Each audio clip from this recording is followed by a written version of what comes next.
Agigoron or headling.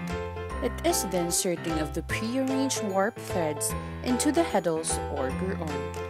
The weaver carefully inserts the warp threads into the heddles according to the design or pattern being done.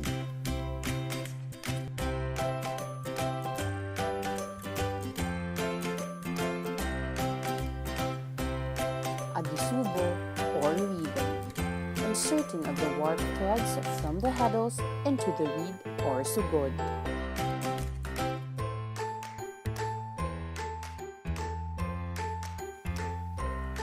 Agcarillas or weft winding.